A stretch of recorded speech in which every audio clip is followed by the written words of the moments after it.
And I wanted to now introduce another one of the commissioners on the Lynching Truth and Reconciliation Commission, who has got a special presentation to make, Omar Eaton-Martinez. Good morning, everyone. My daughter gives her thanks for the opportunity for having her poem being expressed to you all in this important conference. Her name is Sanai Ramona Eaton-Martinez. She is my firstborn. She just turned 17 a few weeks ago, and she's the oldest of 4 children.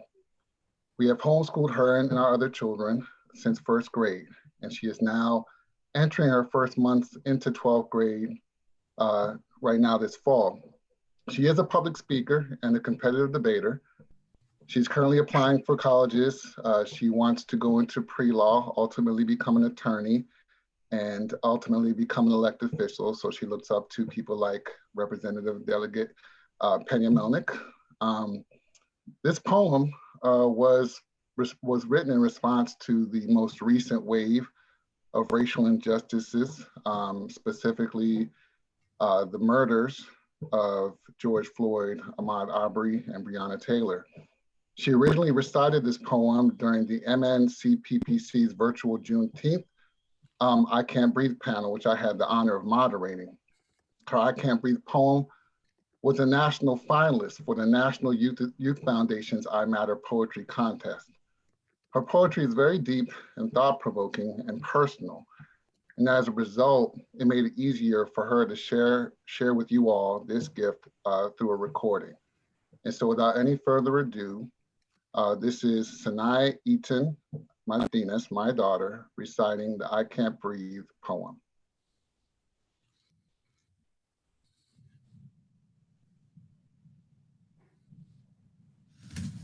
I can't breathe. I can't breathe. I haven't been able to breathe since I was born. When society decided the melanin in my skin was something not to be uplifted, but a tragedy to be mourned, I'm still struggling to breathe. Because even though my people were the ones to build this country from the ground up, our country is the first one to tear us down and crush us to dust, and that dust is making it hard for me to breathe. Ever since I can remember, beauty has always been straight hair, thin and white and more white. 6-year-old me looking at Cinderella, Sleeping Beauty, and Snow White, trying to hold back my tears and trying to breathe with all my might, because I thought I had to be corrected, thinking that that was beautiful. I needed to be made right. At 6 years old, I couldn't breathe. My mother told me a Black woman's hair is a jewel. It's wonderful, gorgeous, and can be used as a powerful tool, but when my white friends would do the traditional braiding each other's hair, I would run my hands through my coarse hair and just not care. Not care about my Angela Davis afro or my Queen of Sheba locks down my back. I thought, I want to straighten my hair. I hate being Black. Society was tricking me, making me think my hair was weighing me down, telling me stop breathing, don't breathe. And then sitting in class listening to slavery and segregation, because no one likes to tell us that we were kings and queens before then. My teacher expected me to know everything and nothing at the same time. I can't think, I can't be heard, I can't breathe. And not only am I Black, I'm too Black. Too dark to be seen, but dark enough to seem suspicious. Just because I can't be seen in the light doesn't mean I'm the symbol of evil or I'm the one that caused the fight. The darker the berry, the sweeter the juice. Drink it, and maybe then I can take my first breath. Maybe then I can actually move. Finally, I try to catch my breath, make a peep or even just a sound. But y'all want to act like I just beat you senselessly, threw you in some river to watch you drown, when that's exactly what they did to me, did to us. Because when you chain us up like human beings, ship them like cargo, and strip them down naked, who wouldn't make a fuss? They were forced to decide that death was better than bondage. They couldn't breathe, and neither can I. My ancestors didn't fight so hard and so long so that we can choose not to kneel, because our story isn't told in our song. Speaking of kneeling, speaking of fighting, speaking of breathing, speaking of dying. I don't want a knee on my neck. I don't want a gun held to my back. I don't want to be hunted down like a deer. I don't want to live in fear. I don't want to be a hashtag. I don't want to be another trend, because all trends end. Mr. Floyd, Mrs. Taylor, and Mr. Arbery, your lives will be remembered forever, though tears will never stop being shed. You have brought everyone together. For better or for worse, we're starting to make some noise, a lot of noise. Maybe justice will be served. Maybe all lives will matter. And maybe, just maybe, I can finally start to breathe. Thank you so much. That was breathtakingly beautiful. And thank you, Omar, for introducing it and for allowing us to participate in that beautiful performance. We're going to move now into our first of two panels that we're going to have this morning. This one having to do with lynching and the Black vote. You may have noticed that we have an election happening soon. And you know, I don't want to upstage anything that might be said in this next panel, but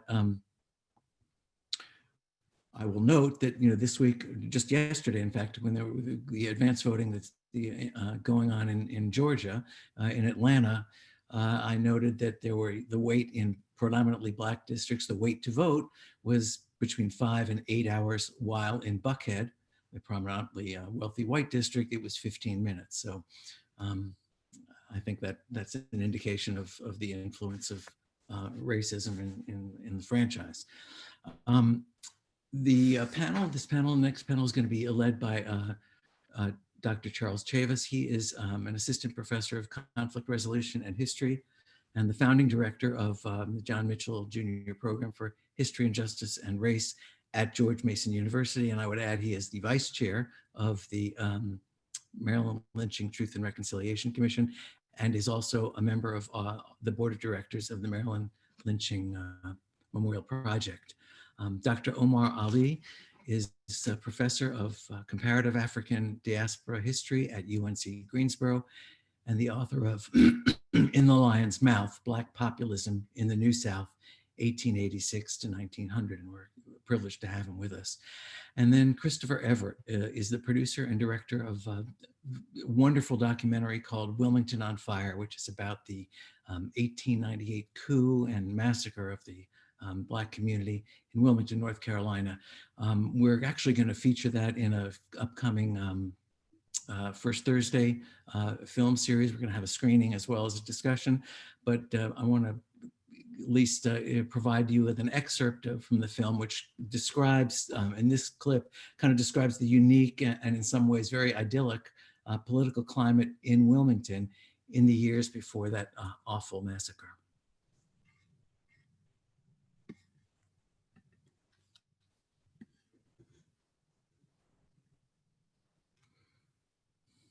Politically, African Americans held roles in the management of both the city and the county. And we had members in the African American community on the Board of Aldermen, which was the elected body that ran the affairs of the city at the time. They had been serving on the Board of Aldermen from earlier periods all the way through till 1898. And at the state level, we had African Americans serving in the legislature and in the House of Representatives in Washington, D.C. These weren't people from Wilmington, but yet at the same point, African Americans had a voice in politics from the local level all the way up prior to 1898. One of the things that a lot of people talk about, and Tim Tyson and the other people have written this anthology called Democracy Betrayed. And I think it's a good point. I think it was working, this experiment, if you want to call it an experiment, of blacks and whites joining together, voting together as a bloc, putting their people in. It was working. So I think, to answer your question, the blacks, the African Americans in Wilmington, were on a new vista. They said, well, we were freed from slavery. Now we're freedmen. Now we can be a part of this political process. We can be a part of this economic process. and we can be a part of this social process. And that's what you have to have in order to be, I think in order to be a fulfilled American citizen. You have to feel like you're part of this process. And I think they definitely felt that they were part of the process, just by the mere fact that they had someone that looked like them on the board of aldermen. I think it was great. It was apparently a good time to be alive before November 11, 1898. It's not funny though, is it?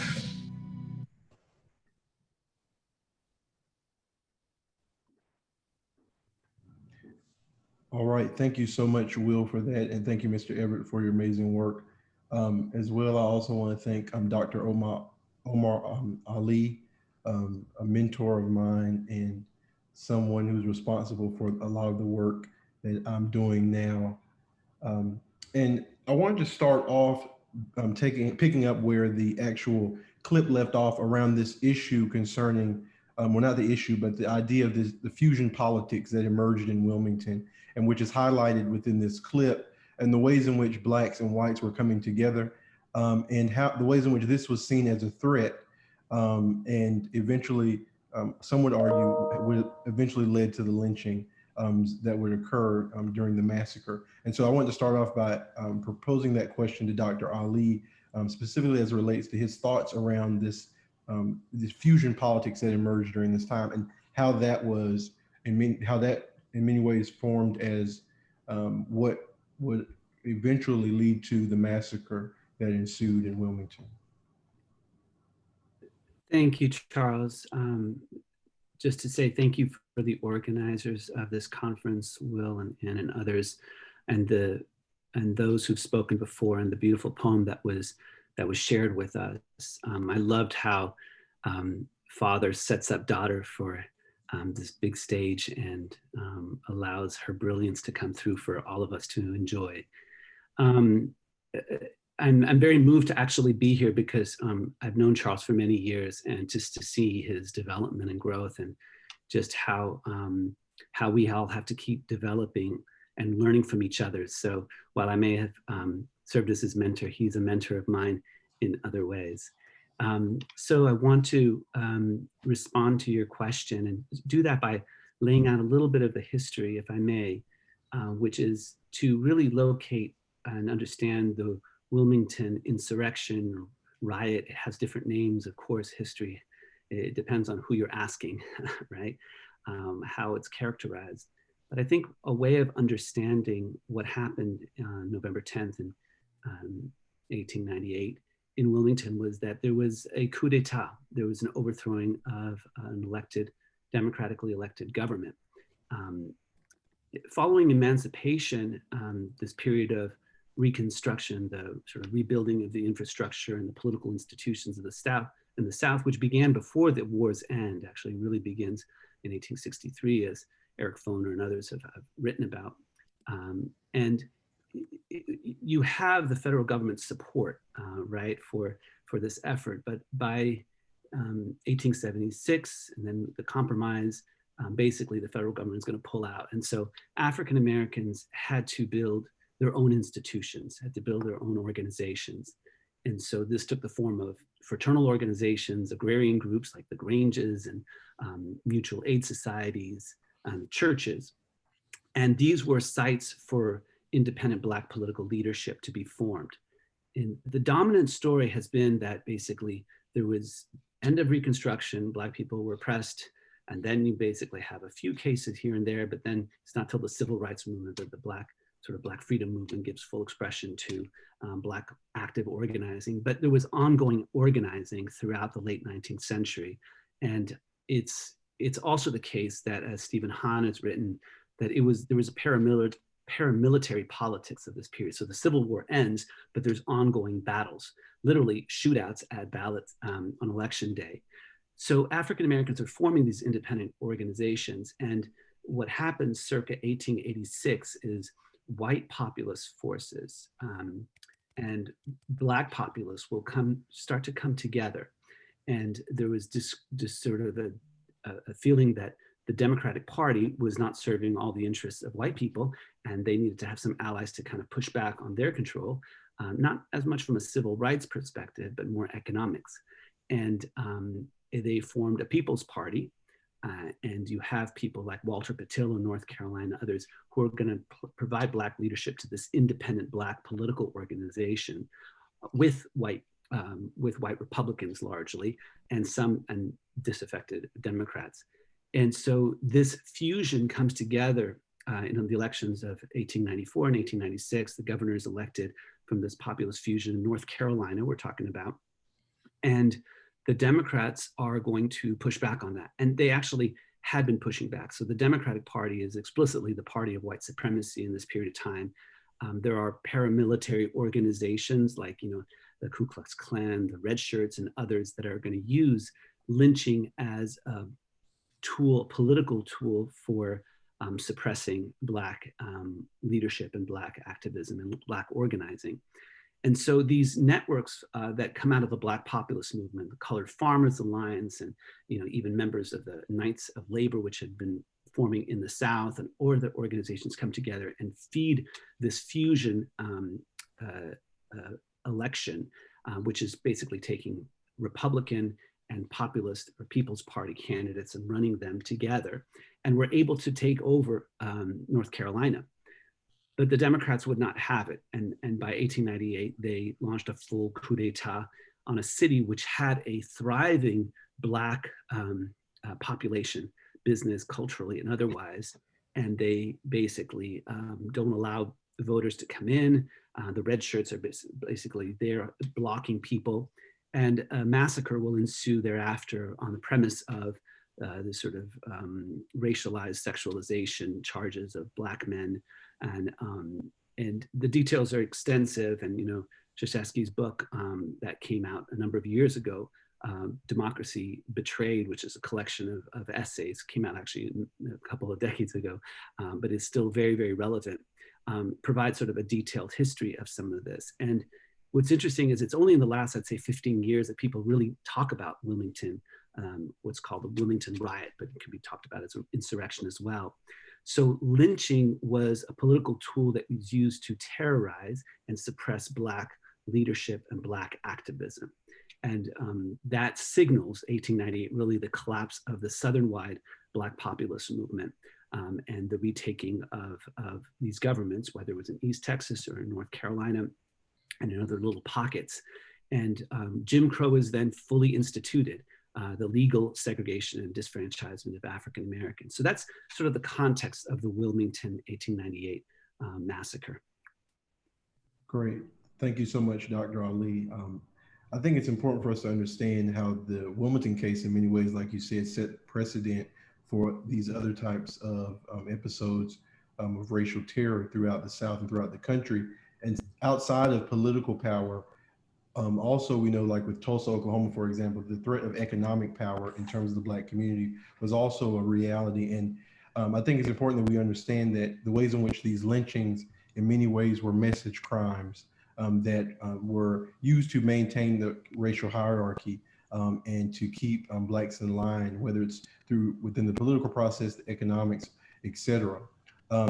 And I wanted to get your thoughts on the ways in which you think about this case before we go to Mr. Everett to discuss the film, the ways in which you think the situation in Wilmington, in many ways served as a national message crime that other Southern states kind of employed and used as a framework or a foundation in the ways in which they would squash any attempts at African Americans in being a part of the political process? That's a thoughtful question. I think that those who make the rules rule, and those who are in power tend to create the narratives. And as we know, with the bringing down of Confederate symbols and statues and what have you, there was a very concerted effort in the period immediately after this to kind of recreate a different past and sort of glorify aspects of the South that were just horrific. And I just want to say that, that Chris's movie documentary is just an extremely important contribution. More people will see this and be impacted than will read my book or others. And I just think that I'm really just, hats off to that kind of work that he's done to really bring this story out. And I'm very, very grateful as, somebody who's here trying to educate. And so I think what it did is it signaled that this kind of alliance building. So what's interesting about the fusion, it really is an alliance between white and Black people. Now, what I've always thought is interesting is that I think that what's more important to see what people are doing as opposed to what they're saying in some respects, because many of the people that were involved in this fusion alliance said overtly racist things. And in some ways, even the abolitionists, believed in, in the earlier generations, believed in equality, political equality of some kind, but not in social equality. So people can say certain things, but what's more important is what they do, in my humble opinion. And what happens though is that, and words do matter and symbolism does matter. So there was this moment where you have the coming together of people, and if things had been able to develop further, who knows what would have happened. And I'm not into counterfactual history here, but it's the case that it provides yet another instance of people trying to move beyond the sort of racist ideology that they were grown up, that they were socialized into, to do something different.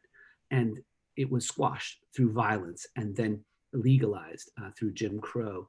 So this was sort of a definitive moment, as you say, to sort of signal no more of this alliancing.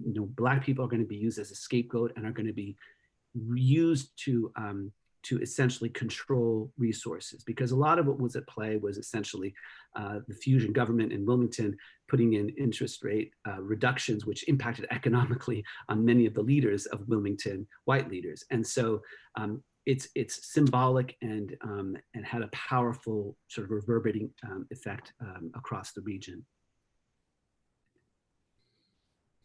Thank you so much, Dr. Ali. I want to turn to Mr. Everett and get a question to him regarding the film. I think, I understand it was a long process, and I know you're at the Duke Center for Documentary Studies, and knowing, what this film means in terms of the current moment, as we are in the midst of a reckoning, I believe, that in our nation around race and systemic racism.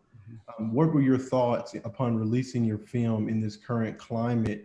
And what are some of the connections that you see as it relates to the legacy of lynching and racial terror, specifically as it relates to the current political process? And how does that kind of shape the ways in which you see your film? Well, the film, next month, it'll be 5 years since we released it.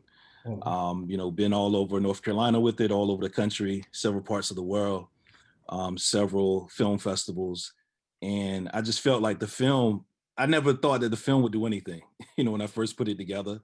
I was living in a small town, my hometown of Laurinburg, North Carolina. It's about an hour and a half from Wilmington. And the reason why I wanted to do this film anyway, I just felt like, I could contribute something and make some type of difference. I wasn't in Hollywood or anything, and this was actually my first film. But I saw that no one actually did a full-length feature documentary on this topic. And I saw the many ways that it just wasn't restricted to Wilmington, the massacre. This was like a statewide white supremacy movement. And even in my own hometown of Laurinburg, North Carolina, the red shirts were heavily involved even through that area of North Carolina. Because even the pictures of red shirts that are in Wilmington on Fire, all those photos that I gathered of those red shirts were red shirts in my hometown of Laurinburg. And so I was like, wow, this is bigger than just the city of Wilmington. This was a whole statewide movement of white supremacy and a movement of eliminating this whole fusion movement that was going on in North Carolina during that time. And so that just really inspired me to really try to do this. And I was able to get a whole bunch of folks to be in it, through academia, actual direct descendants, independent researchers, authors, activists. It was like everyone was really waiting for this time, for someone to do a project like this. And, I was there with the opportunity. And I never thought that the film would just be so timely year after year, whether it's, when we saw things with police brutality, the elections, everyone really turns to the film and just that history of the 1898 massacre, because I think a lot of people can just see those similarities, with the past and now the present. And so the film has really inspired a lot of folks, even in Wilmington today. It was a shocker that a lot of people in Wilmington didn't really know the depths of this history, right? Even in their own town, it seemed like people outside of Wilmington knew more about it than the folks that lived in Wilmington. But the film has really started to make a lot of change, not only throughout the state of North Carolina, but within the city of Wilmington as well. And African Americans are really, really realizing that power of the vote, and and how the vote was really the main catalyst, behind eliminating that fusion movement back then.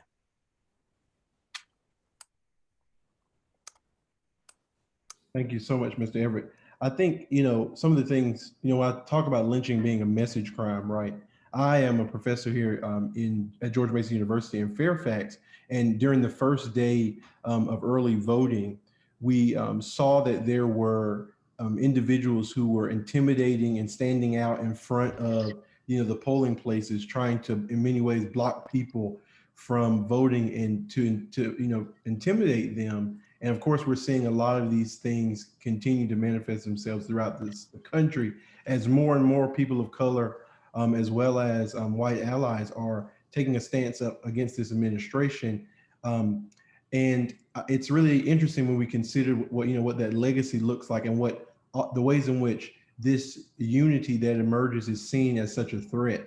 And we see not only the more blatant acts of voter suppression by intimidation, but we also see the other acts as well that are taking place through attempts in terms of political voter suppression, specifically in Georgia. And so I'm interested to get your thoughts on the ways in which you think your film really speaks to and provides insight to the legacy, right, of not only voter suppression, but also the ways in which communities of color, as well as those who oftentimes align themselves with them, how they are targeted, and there are attempts made to squash their unity and their efforts at being a part of the political process. Yeah, well, the film, anybody that watches the film, can see, that straightforward of how, they definitely used voter suppression back then. It just wasn't just being at the polls, they were at the polls with guns, real voter suppression. And they were able to get away with it. And then also, even if they did show up with guns and African Americans still voted, they would tamper with the ballots as well.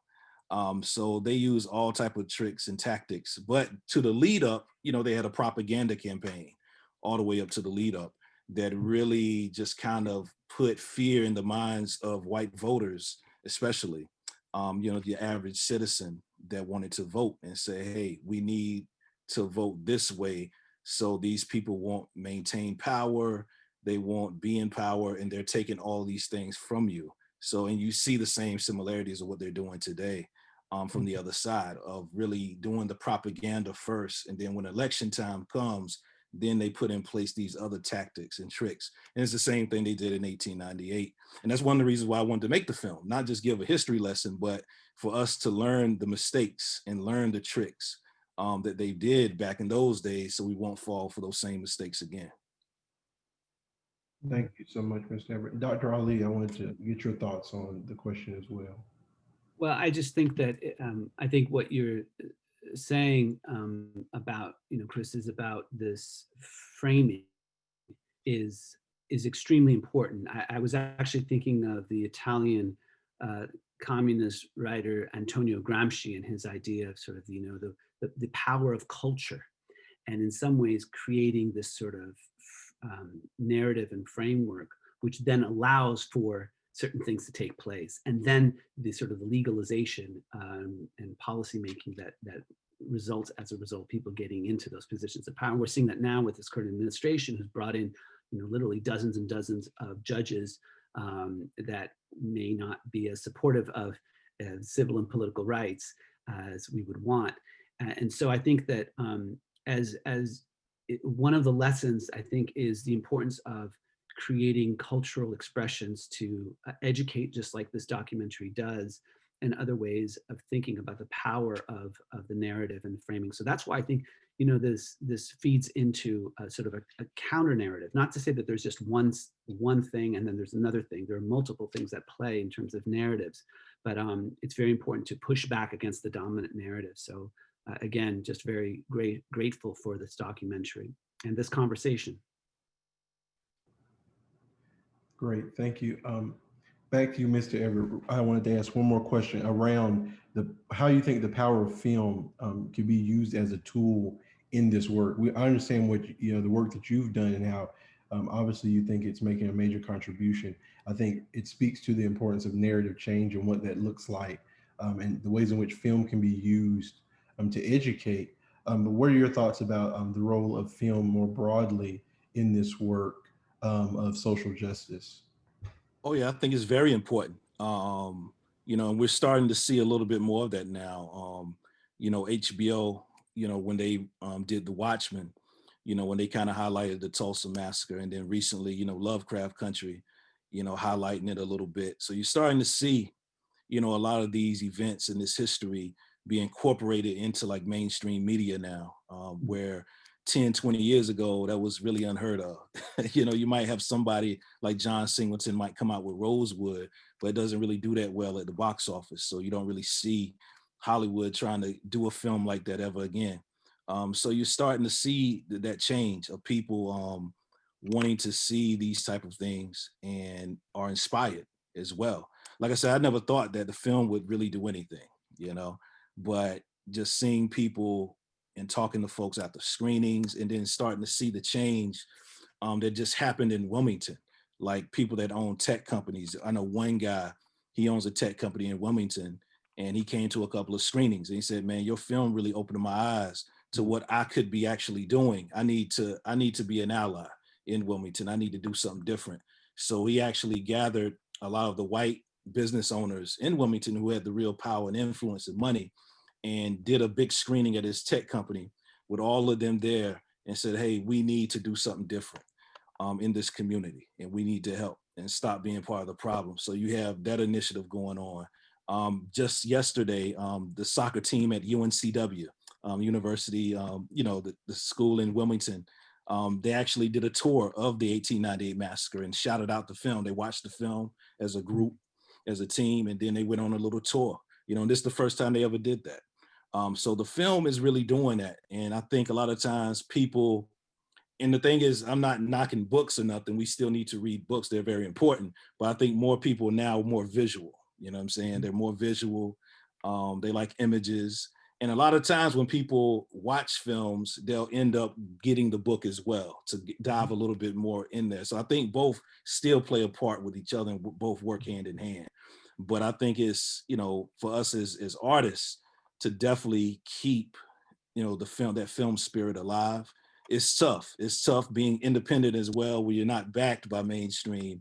But luckily, you know, I have enough support that people, when they buy the film or digitally, you know, purchase it, it supports what we're doing. We're currently filming Wilmington on Fire Chapter 2 right now. That's what I'm actually going to do right after I hop off this call with you guys. I'm going to run and start filming. But it's really showing, you know, Wilmington today and the political movement that's going on today as well. And so hopefully, you know, I can continue to tell these type of stories. Great. Thank you so much, Mr. Everett. We're appreciative of your work and so thankful for everything you're doing in Wilmington, which I'm kind of biased. That is my hometown. I didn't want to put it out there. My father was born in Robinson County and have family there as well. And so we're going to talk and chat offline.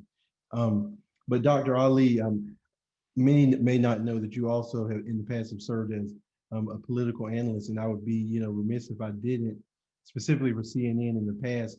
I would be remiss if I did not ask you about your thoughts around this work and, you know, this understanding the legacy of racial terror lynching in the light of this upcoming election that we have before us.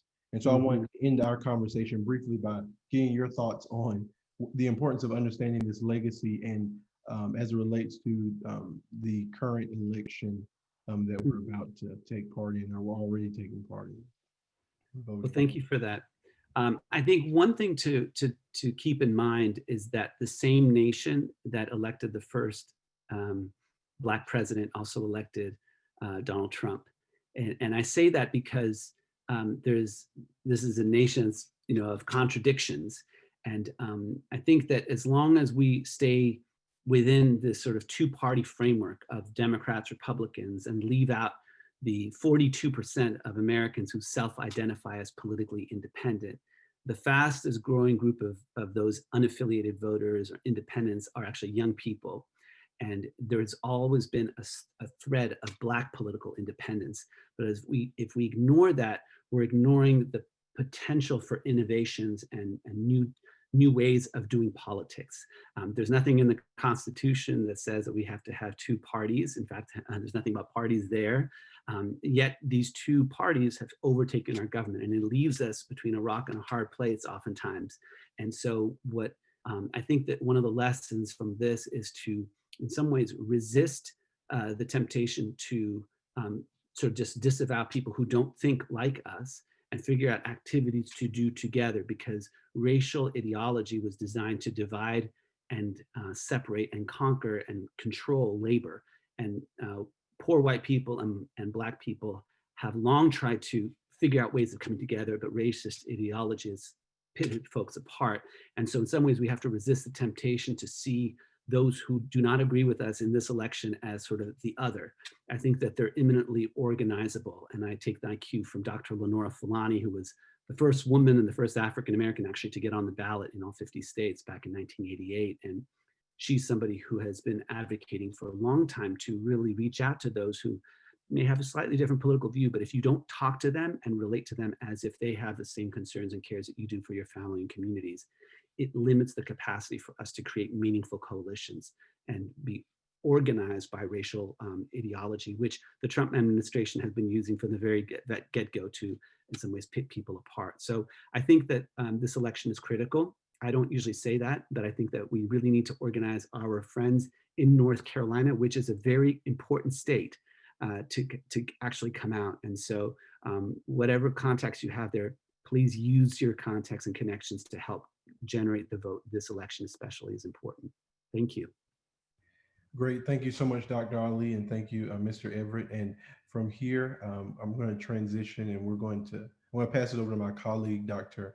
Iris Barnes, who will provide some updates and introduce the chair of the Maryland Lynching Truth and Reconciliation Commission. Thank you, Dr. Chavis. Thank you, Dr. Ali, Mr. Everett, for that very insightful panel. It's so important for everyone to understand the importance of voting, and voter suppression in all the different ways and the new ways, how it changes over time, but still exists. And we could see history try to repeat itself if we are not vigilant in doing our part, especially getting out there to vote one way or another. Again, my name is Dr. Iris Slay Barnes, and I am the Vice President of the Maryland Lynching Memorial Project, and also serve on the Maryland Lynching and Truth and Reconciliation Commission. And I want to thank everyone for joining us today. We know it's beautiful outside here in Maryland. I know not everybody is here in Maryland, but you could be out doing all kinds of things. And this is, not exactly a happy topic, but it's so vitally important. And so we thank everyone for bringing it to light, and to continue to do that. Share this history, these stories with your friends and colleagues, even if they don't want to listen, because the truth is so important. Truth first.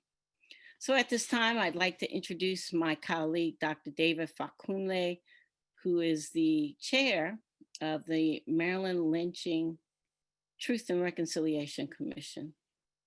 Let me bring up my screen here. Dr. David Fakunle is a self-described mercenary for change, willing to employ any talent and occupy any space to elevate anyone who feels divested from their truest self, particularly people of color. David earned a Ph.D. from the Johns Hopkins Bloomberg School of Public Health, where he is currently associate faculty in the mental health department and serves as adjunct faculty at the University of Florida Center for Arts in Medicine.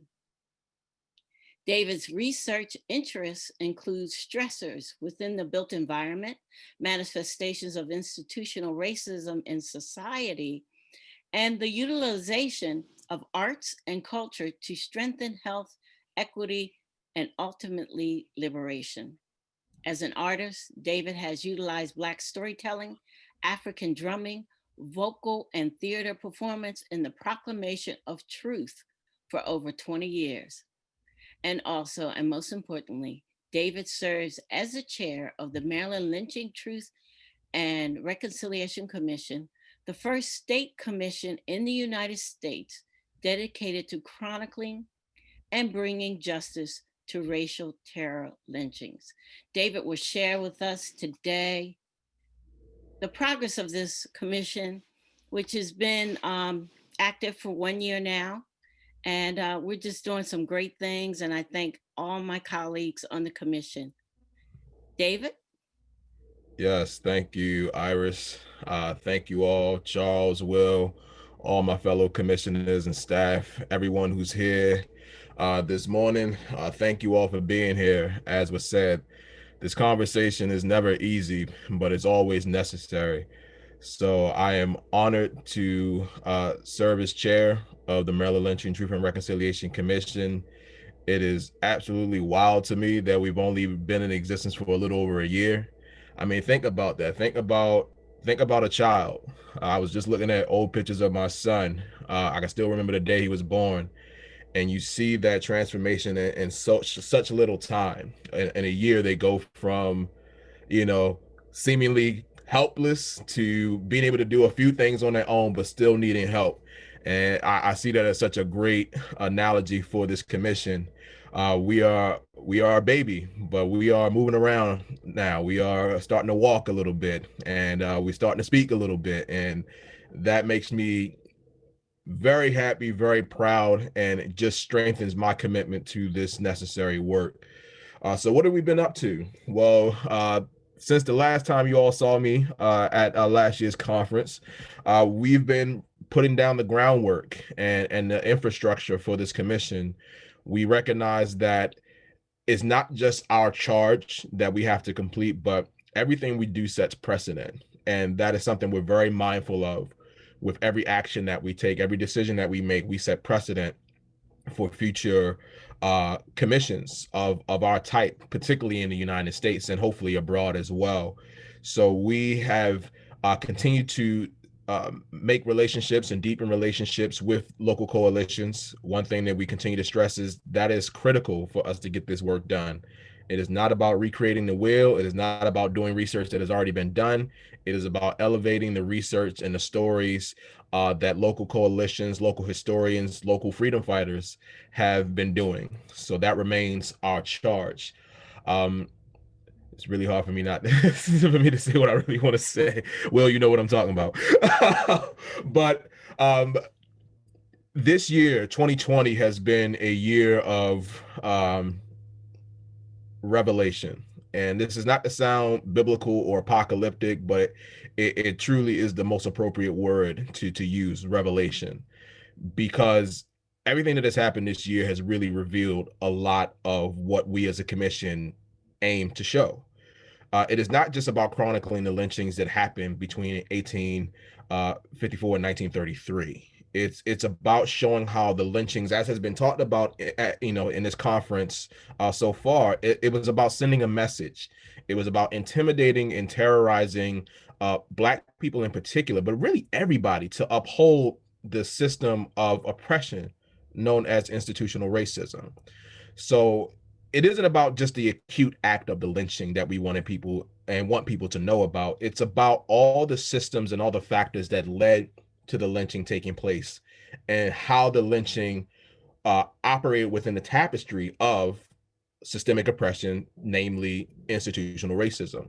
So that is what we continue to do. And this year has really shown that better than anything we could have ever done. when you think about the lynching of Ahmaud Arbery, and again, just how heinous and callous that was, and the fact that people could see it. So the brother who talked about this film, you're absolutely right. Pictures say a lot more than words really ever could. And seeing that footage of a Black man being hunted and killed said more than we ever could. Uh, the lynching of a Black woman, Breonna Taylor, while she was sleeping, same thing. The lynching of George Floyd, same thing, and particularly George Floyd's lynching. We're talking about 8 minutes and 46 seconds. And the one thing that I've said is that throughout that time, any doubt as to the disregard for his life was removed as each second kept clicking on. You see what I'm saying? You couldn't find an excuse for why it was happening. Every excuse was removed. And I think that really was the revelation for a lot of people as to what racism looks like in this country. And we've seen how people have been activated. And that has certainly turned people to us and the work that we are doing. And we're grateful for that. We want people to see what we're doing. We want people to follow our lead. We don't want to be the only commission of its kind. We're just the first, hopefully the first of many. Hopefully every state has one, even if it's not pertaining to lynching, but pertain to the ramifications and the consequences of racism and of oppression. So that's what we continue to do. Certainly the COVID-19 pandemic has put a stop on what we plan to do this year, which would be the in-person hearings. So we are hopefully looking to do that starting next year, if all goes well. But of course, we are going to adhere to the highest standards. I said before, I'm not bringing a bunch of old Black folks to any place to get them sick. I can't do that. We won't do that. So we are going to make sure that we remain distant as long as we have to remain distant. If that means we have to go virtual with our hearings, we will make it happen. But hopefully there will be some resolution to this pandemic so that we can be in person, because there's certainly a power to having people in person to hear stories as powerful as the ones that we want to hear. So that is what we continue to work on doing. We continue to do our research. We have leeway to, again, uncover lynchings that we weren't aware of before. So we certainly rely on you all, the public, to let us know. Please provide us the materials. We will respect it with the utmost. And we have put parameters in place so that there is protocol for how we intake materials and preserve those materials. So I encourage you all to visit the website for the Maryland Lynching Truth and Reconciliation Commission. It gives you all the information for our upcoming meeting. Our next meeting is this Monday at 11:30 a.m. You are all welcome to attend. It gives you many of the materials and the references that we are using to again, chronicle this history, not just in Maryland, but again, just the history of racial terror lynchings, period. Because again, it's not just about the state of Maryland. It is about the United States, and it is about the world. We want all forms of oppression to be chronicled, remembered, and hopefully reconciled. That's the point. So we're just starting with what opportunity we've been given in this state, but we know that this is much bigger than us. So the website is the best way to stay in touch with us. I always make myself available as chair. Feel free to email me. I'm not going to give y'all my number, but some of y'all got my number, so feel free to text me. This is a process. This is a journey for the people. So I continue to stress that it's not just about the 18 commissioners. It's not just about the handful of staff that we work with. It's about all of you. If you all are sick and tired of injustice, if you all are sick and tired of the trauma that is inflicted on all of us, not just Black folks, not just people of color, but all of us, when we see such disregard for human life, if you truly believe in love, and yes, I do mean that, if you truly believe in love, if you truly believe in respect, if you truly believe in understanding and the reality that everyone deserves a chance to be happy. And yes, I'm getting very existential. That's all it's about, happiness. Why should that be taken away from anybody?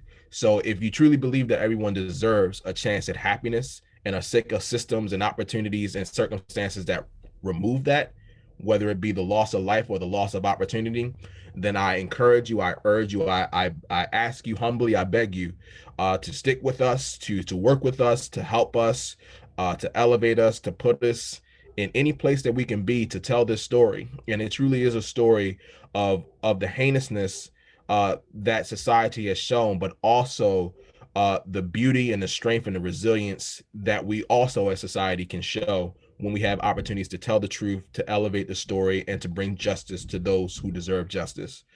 So with that, I thank you. I'm so grateful to you all. I honor you, and keep up the fight. Keep up the fight. Keep making good trouble. It's working. Peace.